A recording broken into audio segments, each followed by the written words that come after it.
Radamés Manosso, aqui em Curitiba. A pergunta deste vídeo é a seguinte: devemos adotar em nossas vidas o maquiavelismo esclarecido?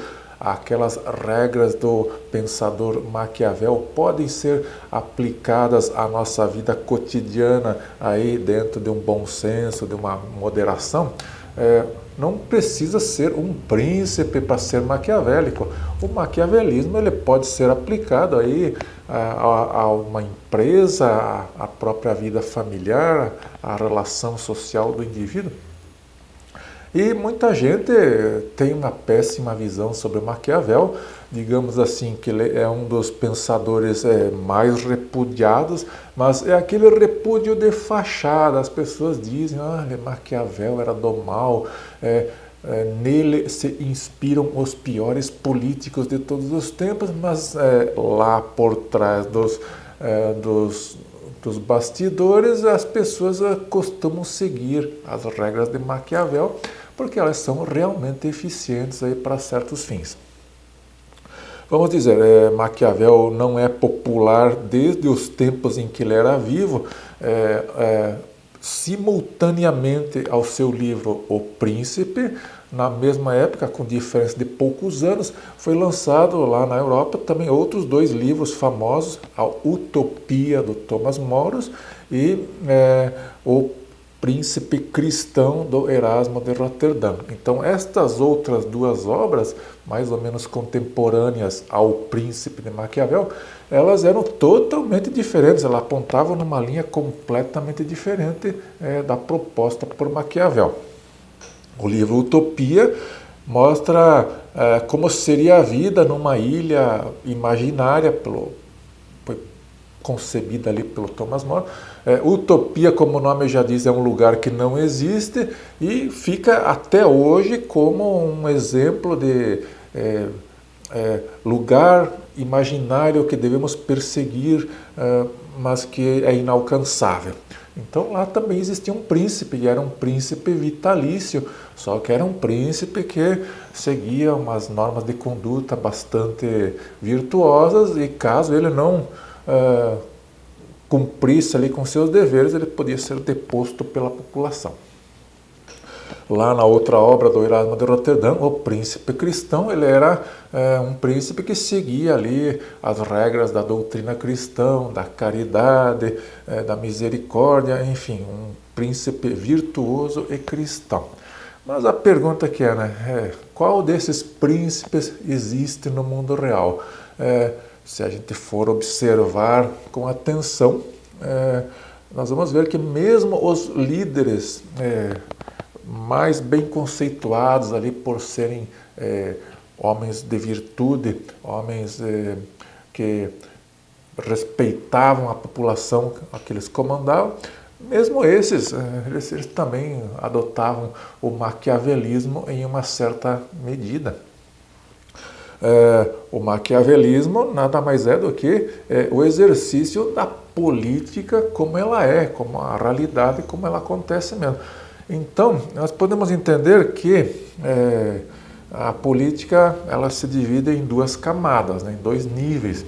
No nível mais baixo, nós temos ali a luta pela sobrevivência no poder, a luta para alcançar o poder, depois para se manter no poder, para expandir o poder e para se perpetuar no poder. Ali nós temos uma arena de luta bem bruta e que realmente costuma ser regulada por ideias maquiavélicas.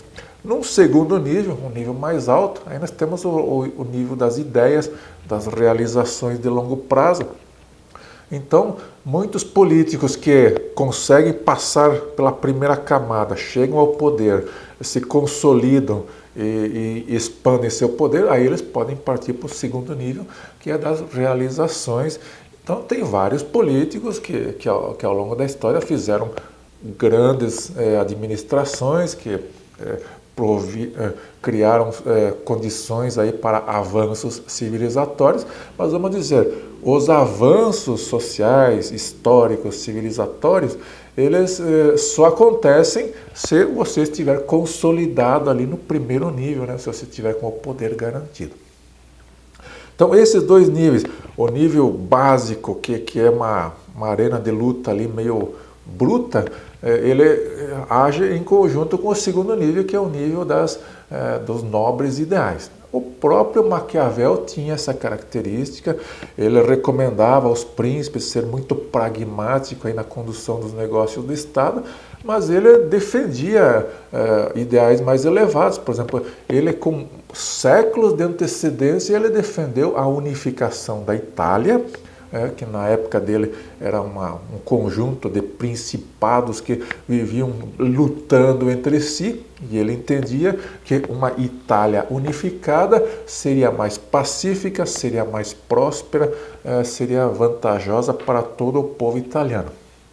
Tanto é que 300 anos depois ele foi homenageado aí pelas pessoas que defenderam a unificação Itália como o precursor da unificação italiana. Então vejam, o próprio Maquiavel ele tinha ali propósitos elevados em política a serem atingidos. Então essas duas coisas, os altos ideais e a condução da política rasteira, eles têm que conviver juntos para que haja a possibilidade de você conseguir realizar alguma coisa de relevante na vida. Então, ao longo dos anos também, a política ela foi se civilizando, ela foi se tornando menos bruta, com o advento das democracias liberais, foram criadas regras de disputa política, não é mais aquela coisa que você chegava ao poder eliminando fisicamente os adversários. Em alguns lugares do mundo continua sendo desse jeito. Vamos dizer, mais da metade da população mundial ainda não sabe o que é democracia, vive aí sob regimes autoritários e despóticos. Mas a política mesmo ela vai se purificando, mas nenhum político vai deixar de lançar mão dos meios disponíveis para chegar ao poder e manter-se no poder. Uma certa dose de maquiavelismo é simplesmente uma certa dose de bom senso, de malícia, de astúcia, e isso faz parte do jogo político.